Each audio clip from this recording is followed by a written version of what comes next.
Hello, this is davidji, and welcome to another week of Life Tools. This week we explore limiting beliefs. We all remember the game, musical chairs, right?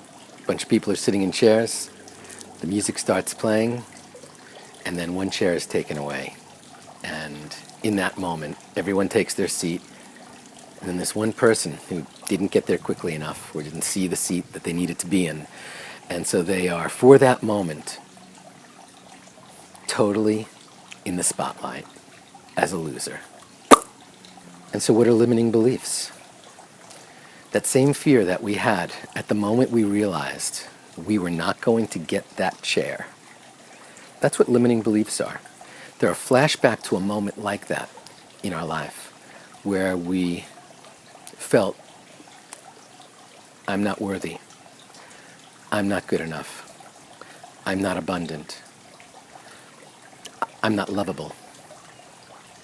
We can go on and on and on. I'm not successful.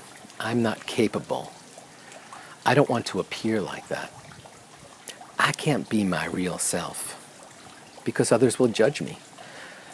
I'll get flashbacked to that moment where suddenly I'm on the world stage and everyone's seeing me as that loser, as that less than, validating my fears. I won't open my heart to love because I've been burned before. I'm not going to let that happen again. That's really just a fear. The pain of that moment and some conversation that went along with it. Of course you'll never be loved. You're unattractive. You're unlovable. Why would anyone love you? Once they find out who you really are, the game is over. We live our lives with so many of these limiting beliefs preventing us from asking for help, asking for favors, putting ourselves out there, making a request, reaching in the direction of our dreams, opening ourselves to the universe. But we can shift that. It's just having a worthiness conversation. Who are you not to be in love? Who are you not to be successful? Who are you not to ask for favors? All of the great thinkers and successful people of our time have asked for favors and continue to ask for favors. You don't think Oprah, Chopra, Branson, Trump, His Holiness the Dalai Lama, Taylor Swift, you don't think these people are asking for favors? And if someone says no, then they have the comfort knowing, okay, well, I asked for what I thought I wanted, maybe I'll pursue another direction. Our limiting beliefs are based on our fears of being rejected, our fears of being exposed, our fears of being to someone else what we fear inside. But they're all made up. They're all just a contrivance. It's all just an intellectual, mental conversation that we're having on a regular basis. So how do we break that cycle? We start proactively with an aham brahmasmi baby mindset. We open ourselves to the world and say, I am the universe. What am I not worthy of? What's the worst that could happen?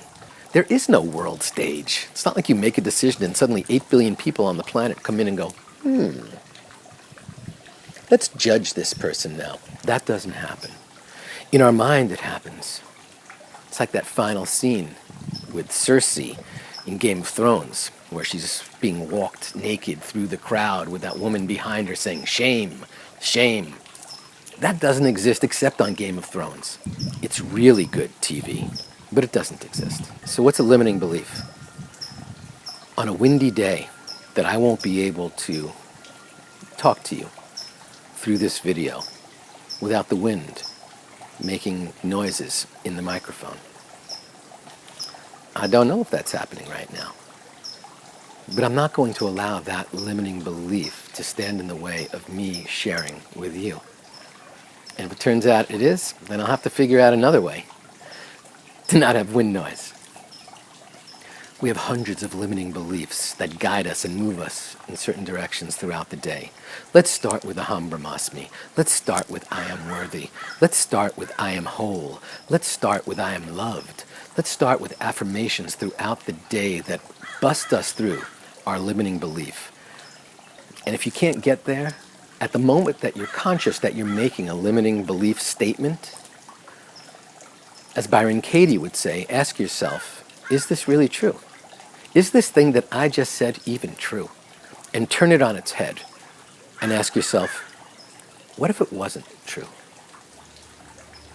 What would I do if this belief that I've just made up was not true?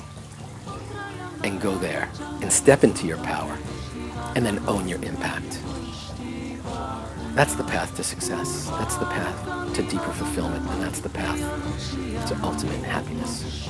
From the sweet spot of the universe, the breezy sweet spot of the universe, this is David G, and I'm wishing you an amazing week of stepping into your power, of busting beyond your limiting beliefs, and of owning your impact. Namaste. I'll see you in the gap.